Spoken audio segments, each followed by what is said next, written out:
Olá, tudo bem, Love Lovers? Sejam bem-vindos a mais uma conversadoria.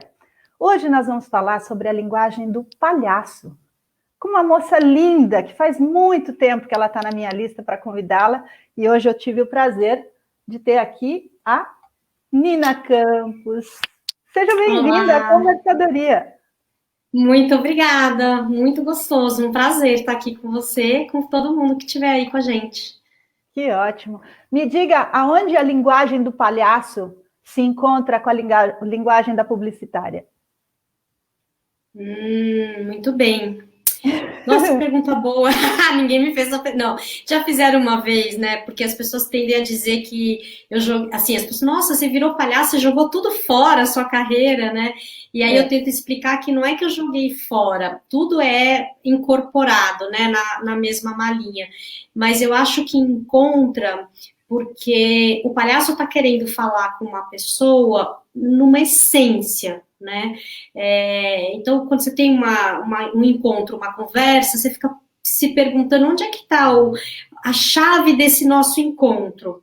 E eu, na publicidade, eu fazia planejamento estratégico, né? E eu ficava procurando o insight da marca, né? O que aquela marca tem para dizer que realmente conecta com o consumidor. Então, é nesse sentido que elas se encontram totalmente, assim, é praticamente idêntico. Eu já ajudei, inclusive, como palhaça, muito cliente a achar esse negócio, porque você vê que é o mesmo tipo de pensamento. Claro que na publicidade você está tentando encontrar para ver se ele te compra, né? E no É. palhaço você está tentando encontrar porque você quer encontrar. Que bom. Quando deu o seu insight de que o palhaço podia ser um caminho de propósito para a sua vida? Então, foi um processo, né? Que eu acho que também uma coisa importante dessa história, que não é essa, de publicitária você virou palhaça, né? É um processo, do ponto de vista de carreira mesmo, você falar, nossa, eu ganhava minha vida assim, agora minha profissão é essa outra, foram 7 anos, foi um longo caminho. Mas depois de uns 3 anos, 2 anos mais ou menos fazendo aula de palhaço, porque era um hobby, eu fui ver um espetáculo, achei super legal, falei, eu quero fazer isso. Eu não pensei assim, quero ser palhaça. Demorou pelo menos uns 2 anos, eu só falava assim, eu quero brincar, que nem essas pessoas estão brincando, isso é uma delícia. Eu sou uma pessoa que, você me convidar agora para brincar, eu brinco de qualquer coisa, adoro jogo, tudo. É. Então, no começo era pura diversão, era um hobby mesmo. Mas com o tempo eu fui vendo o efeito disso em mim, né, do que acontecia dentro de mim, e eu fui querendo ficar mais tempo nesse lugar. E aí eu fui realmente observando, né, bom, se eu quisesse, por acaso, para ficar mais tempo nesse lugar, eu tenho que ficar mais tempo de palhaça. Deixa eu ver como que seria, como que eu ia viver de ser palhaça, né? E aí fui conversando, fui observando todos os palhaços que eu fui conhecendo, né? Então não teve o clique teve no dia que eu fui ver o espetáculo, porque foi Jogando no imediato. Eu quintal? vi o Jogando no Quintal.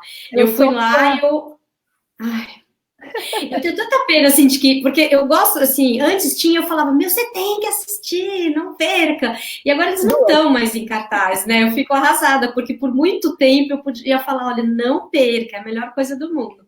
É verdade. Então, foram anos, anos, assim, mas o primeiro dia que eu fui lá mesmo, aquilo me encantou tão profundamente, mas não foi para dizer assim, eu também quero ser palhaça, foi, nossa, o que é essa possibilidade do ser humano? Era uma linguagem que eu desconhecia, eu nem gostava de palhaço. É. A minha amiga que me convidou para o espetáculo, ela passou 6 meses me convidando, Rose. Não, tem um negócio muito legal de palhaço no final de semana. E eu falo, aham, sabe, está bom, uma hora eu vou. E É. aí, uma hora eu fui, né? Eu atrasei 6 meses esse encantamento. Que coisa. Você sabe que as minhas filhas amam jogando no quintal. E cada vez que tinha, nós íamos atrás. E outra coisa de palhaço que é muito afetiva para nós é o Circo Zane, que também trabalha com um conceito de palhaço e de circo muito encantador, né? Que eu gosto demais e as meninas adoram. E uma vez o Cláudio Tebas, com aquele personagem dele, foi na escola das meninas fazer uma apresentação E eu fui estante do Cláudio Tebas no esquete que ele fazia. E daí passou um tempo, tal, nós fomos no Jogando do Quintal pela primeira vez e estava o Cláudio Tebas lá, né, como o palhaço dele. E as meninas falavam assim, mãe, olha lá, vai lá falar para ele que você conhece ele. Só porque eu tinha sido uma estante. Mas é isso, né? É gostoso, é um universo assim de reconhecimento, né? De se reconhecer, de se divertir. É incrível, é muito legal. É muito legal. Acho que eles encantaram. E você está falando do Zani, né? Que eu acho que é uma trupe, né? Muito valiosa para o Brasil, para a cidade de São Paulo, para o circo, pelo cuidado com que eles fazem, né, que eles levam o circo para as pessoas, pelo entendimento deles do que é essa arte, pela delicadeza. Então, realmente, assim, eles são espetaculares mesmo, muito legais. Por que você acha que as pessoas não usam mais a linguagem de palhaço no dia a dia? Então, porque dá aquele medão de ser ridículo, né? Assim, o palhaço, resumindo, né? A gente sempre tem medo de se expor. Bom, na verdade tem muitas respostas, né? Mas vamos lá. A gente tem medo de se expor, a gente tem medo de se mostrar vulnerável, a gente tem medo de parecer infantil, né? O palhaço tá no circo, né? O circo é coisa de criança. Ou se não é de criança, é uma coisa desvalorizada, né? Uma coisa que, sim, que linguagem é essa? Dentre as artes, né? Tem o cinema, né? As artes não competem entre si, mas na cabeça das pessoas, o circo, assim, onde está o circo? O que é o circo? Como que é a tua imagem? Que visão que você tem de um palhaço na tua cabeça? Então, eu acho que carrega aí uma falta de conhecimento, uma falta de familiaridade, falo por mim mesma, né? Então, acho que isso é um dos motivos que faz com que você não queira nem ver, nem experimentar. Porque quando você experimenta, todo mundo saía do Jogando no Quintal enlouquecido com aquilo, né? Então, quando você experimenta uma coisa desse nível, dessa qualidade, todo mundo fala, gente, que coisa maravilhosa. Nem todo mundo vai fazer aula que nem eu fui, mas quantas pessoas voltavam, né? Então, é uma hora que você reconhece uma coisa nova e você descobre como é bom rir, como é bom ser ridículo, como é bom esse lugar dentro da gente mais confortável, que é mais próximo de nós mesmos, né? Então, acho que tem uma imagem, né? Essa história do infantil, a gente tem muito, muito medo. Aí agora eu vou te dedar, Rose. Eu vou te dedar porque, gente, antes da gente começar, a Rose estava falando que, assim, ela fez stories e estava com medo. Põe aí, por favor, a sardinha para o pessoal ver, Rose. Por favor. Eu tirei uma foto disso, olha lá, ó. É a minha sardinha das festas de Lisboa. Não é demais? Agora, se eu contar que nós fomos numa festa aqui, que é uma festa junina, porque acontece em junho, quando tem a Festa dos Santos, em Lisboa. E eu via as moças nas barracas com essa tiara. E aí eu falava para o meu marido, eu quero uma tiara daquela, eu quero uma sardinha. E ele, para, Rose, que isso? E eu, puta, sonhando com aquela sardinha. Daí, uma hora eu esperei a barraca tá vazia, cheguei lá para a moça e falei assim, escuta, onde eu consigo comprar uma tiara dessa? Ela falou assim, não, eu te dou. Eu te dou.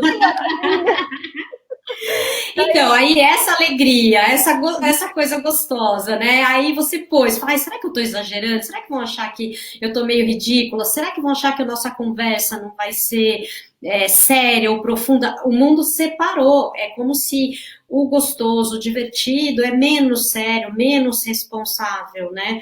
Como que a gente pode ter as duas coisas de volta, né? Por que o responsável, aquilo que é bom, não pode também ser gostoso e divertido? Então, essa é uma separação que a gente fez há, digamos, séculos, assim, né? Isso vem sendo construído e isso também bloqueia a gente. Depois, todo mundo hoje quer ser criativo, todo mundo quer pensar fora da caixa, você não consegue, porque você morre de medo de experimentar. Né? Se você abrisse o vídeo com a coisa da sardinha, você tá me ouvindo, né? Dá uma congeladinha. Você tá aí, certo? Tô aqui, tá bom. Né? Você abre o vídeo com a coisa da sardinha. Gente, que medo, né? Dá um medo de você falar, será que vão me achar? O que será que vão achar? Então, acho que esse também essa questão também, ela pesa muito, né? Então, tem uma coisa cultural, tem uma coisa social, tem uma coisa da gente mesmo, de um desenvolvimento, um lugar de segurança. Você tem que estar muito seguro, sabe? Assim, assim, você falar que você é palhaça, né? Muita gente acha que é uma coisa menor. Às vezes as pessoas falam, posso falar que você é palhaça? Pode pôr palhaça mesmo, né? Como se eu fosse me ouvindo. E falei, não, palhaça, palhaça. Às vezes as pessoas, você quer que ponha clown, né? Que ficou o jeito. Que eu falei, não, pode pôr palhaça, tenho orgulho disso. Mas o fato da pessoa perguntar é muito revelador de como a gente encara essa história. É uma pena, é uma perda. Claro. Então, eu fiz isso mesmo. Acho que eu passei pelo processo da explicação que você deu, né? Porque eu fui fazer uns stories que eu queria chamar atenção para isso, né? De como é rico esse ambiente, né? Do palhaço e do lúdico. Eu não tinha um narizinho vermelho, mas eu fui procurar porque eu tenho uma foto de nariz vermelho na época que eu fiz um lançamento de um livro e alguém me deu o nariz e eu coloquei o nariz e tirei umas fotos. Quando eu postei, as pessoas falavam assim, você está se sentindo palhaça? Mas com esse tom pejorativo, né? Eu falei, não, eu estava me achando linda, com o nariz de palhaço, feliz, né? Então, eu entendo bem o que você estava falando. E aí, agora, fazendo os stories, eu fui pegar as minhas tiaras, porque eu tenho outras tiaras. Adorei essa, faz meu tipo, essa aí.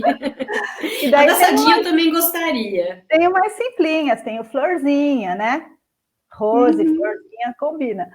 Mas depois que eu fiz os stories, que eu postei, eu fiquei pensando, vai entrar a Nina toda séria lá, ela não vai estar vestida de Consuelo, e agora? Como eu fico? Deu uma insegurança.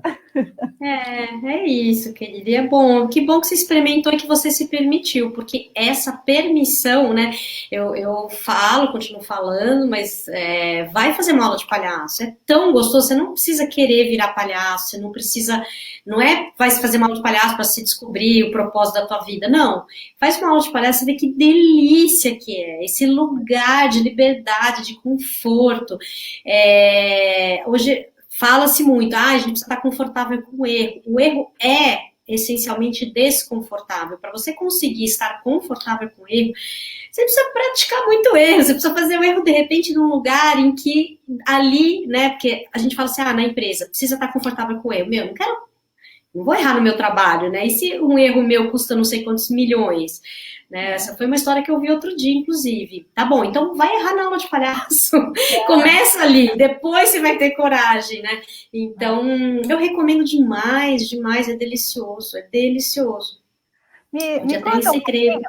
Eu lembro de ter visto uma apresentação sua que você disse que numa pesquisa em busca de gênios, né, se avaliou que as crianças que eram geniais iam perdendo essa genialidade ao longo do tempo. Conta um pouquinho sobre esses números, porque eles são assustadores. Assustadores, né? Isso aí foi uma pesquisa, quem achou foi minha mãe. Ela falou, eu acho que esse moço está falando a mesma coisa que você fala. Aí eu achei sensacional, por quê? Porque ele é um cientista, né? E aí eu brinco que palavras de palhaço vale menos, por tudo isso que a gente está falando, né?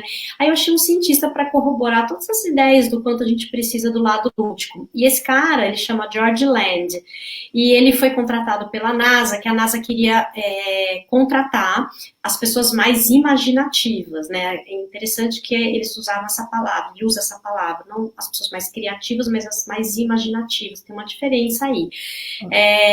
E aí, o George Land desenvolveu o sistema lá de recrutamento, contratou as pessoas e ficou se perguntando, mas por que essas pessoas são mais imaginativas que as outras? O que elas têm? Então, ele continua como bom cientista, né? Ele continua pesquisando, e aí ele adapta para criancinhas, faz o teste em crianças de 4 a 5 anos, e 98% das crianças dão geniais no teste. Então, assim, se eu e você temos 4 ou 5 anos, a gente faz o teste da NASA, a gente ia ser contratada. Uhul. Aliás, todo mundo ia ser contratado, né? A nossa genialidade de trabalhar na NASA, genial. Aí o cara pega e testa com criancinhas de 10 anos. e aí só 30% são geniais. Então, Uau. dos 5, que todo mundo é genial para os 10 anos, só restam 30% geniais. Nossa. Com 15 anos, são 12% geniais. E com 31 anos, apenas 2% são geniais.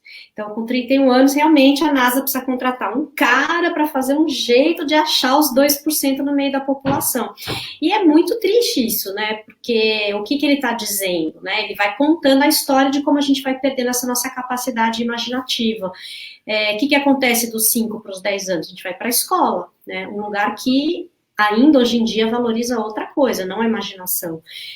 Ou a nossa... Bom, não é questão de valorizar ou não valorizar, é assim, não desenvolve ou cerceia, né, esse nosso lado. Então, claro que tem exceções, poucas ainda, se pensar na massa, no como a gente pensa a escola, né, infelizmente, que não cuida disso, né, e a gente vai perdendo, e aí com 31 anos você vira essa pessoa mais séria, mais com medo, mais desconfortável de, né, ousar, ou de ir atrás das coisas que você quer.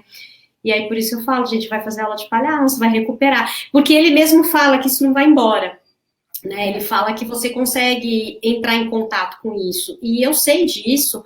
Eu e a Momô, a Mônica Malheiros, que é a minha dupla palhaça, solenta, a gente dá workshops, às vezes, de 1h15, e resgatam as pessoas, a gente consegue trazer as pessoas para esse lugar dentro delas, super criativo, super vibrante, energético, em 1h15. Então, não é que está longe de você precisa fazer 5 anos de aula para se redescobrir. Não, você se joga na primeira aula, você já está se divertindo, sabe? Já está de novo em contato aí com essa essência.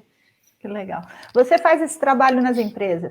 E eu ouvi numa entrevista sua você dizer que não escreve palavra lúdico na proposta, senão o cliente não fecha, porque ele não quer. Não, então, porque lúdico carrega esse preconceito, né? Ah, vamos falar do nosso universo lúdico. O universo lúdico é o universo infantil. Ele não é, mas ele é ligado ao universo infantil. E aí você fala, não, mas é para adultos.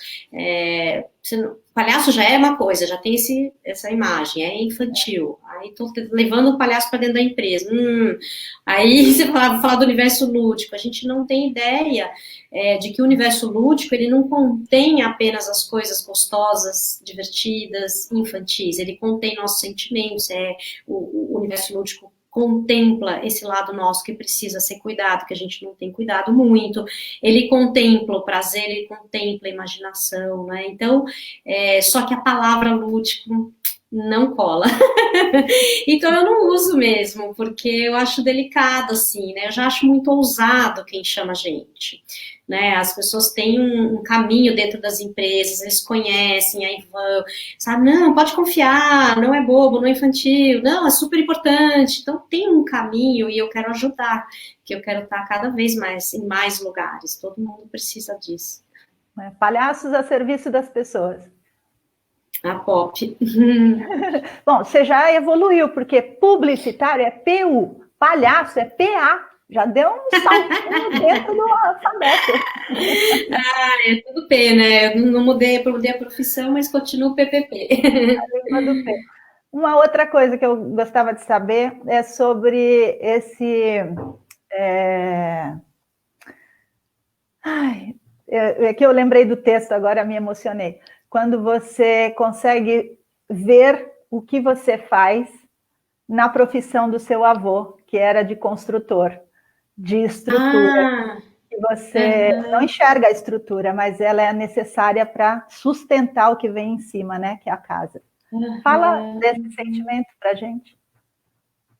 Que legal. Então, eu escrevi sobre isso porque foi um dia que eu estava num cliente tentando explicar para ele do que se tratava esse trabalho, né? Mais especificamente sobre o trabalho de Relações Simplificadas, que une o palhaço com o desenvolvimento, preparo emocional a partir da psicanálise, e um cliente grande que tinha já vários formatos de treinamento, vários programas, né? E o que eu expliquei para ele é que existe uma base para ser feita antes de alguns outros treinamentos, que é uma base da pessoa estar em contato com ela mesma, da equipe estar alinhada e harmonizada.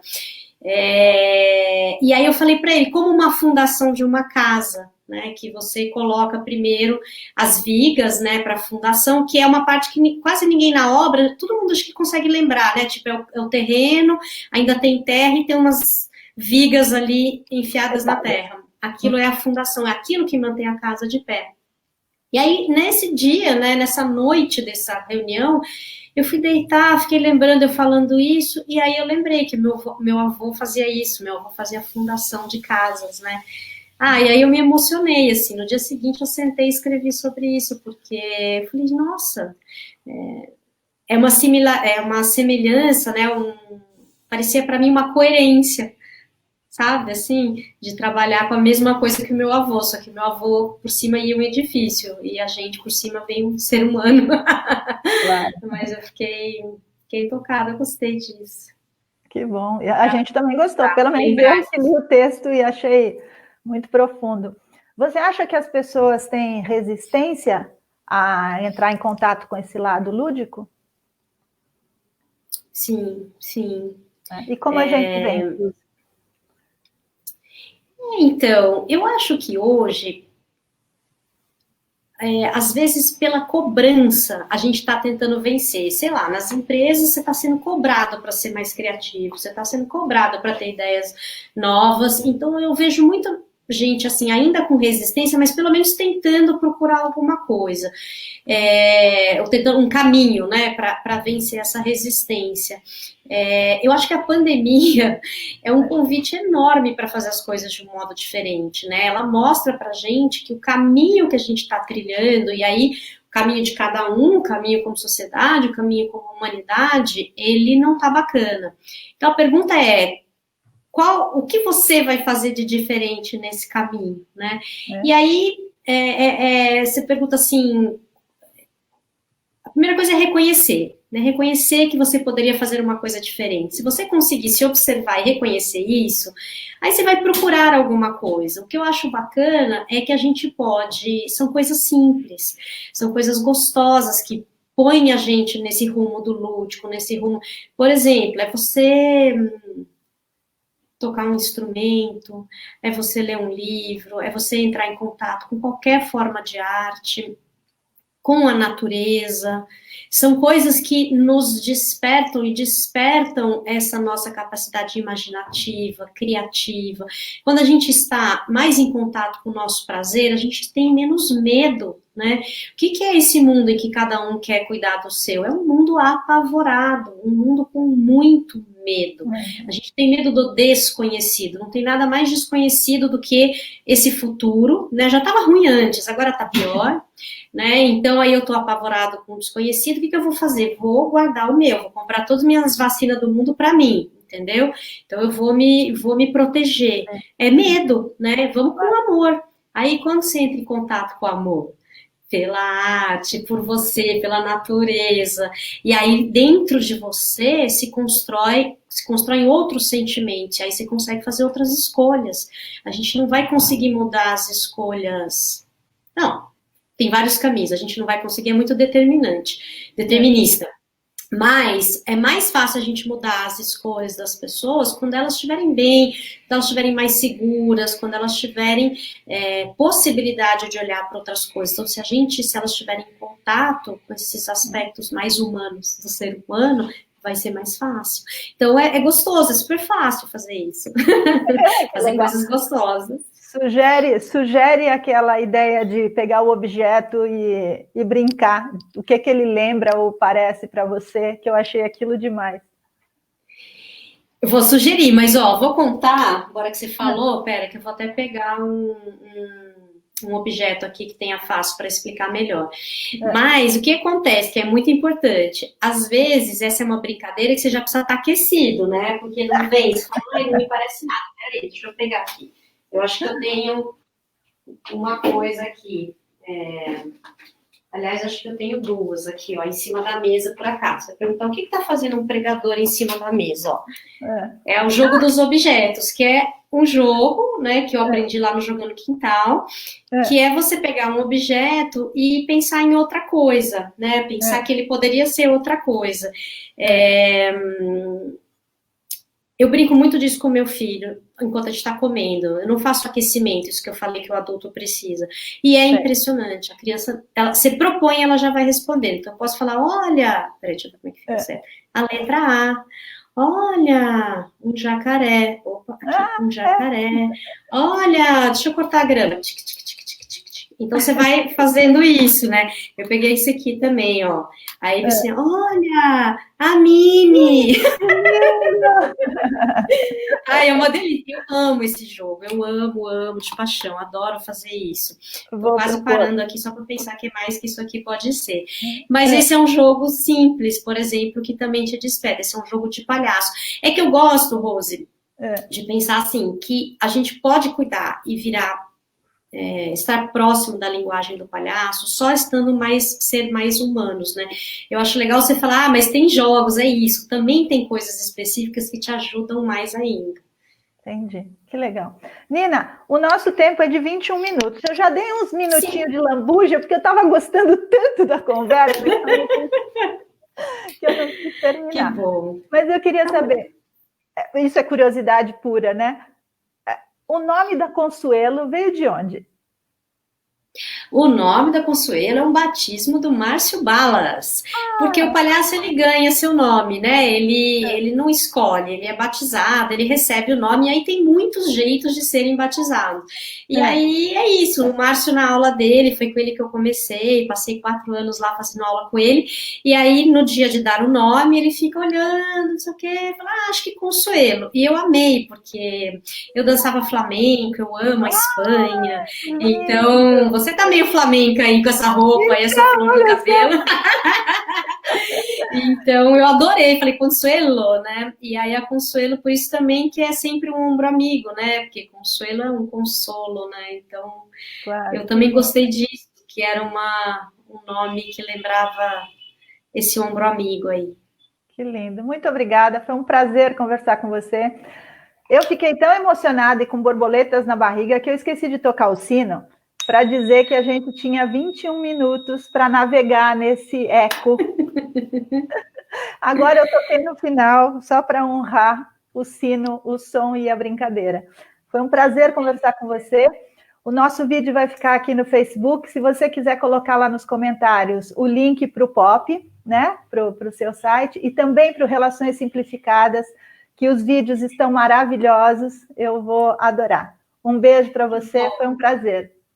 Obrigada, Rose, o prazer foi meu, obrigada por quem esteve aí assistindo, e estou disponível, se quiser entrar em contato, tanto pelo pop123.com.br, quanto relaçõessimplificadas.com.br, no YouTube também. Obrigada, gente. Obrigada, um beijo. Tchau. Tchau, tchau, beijo.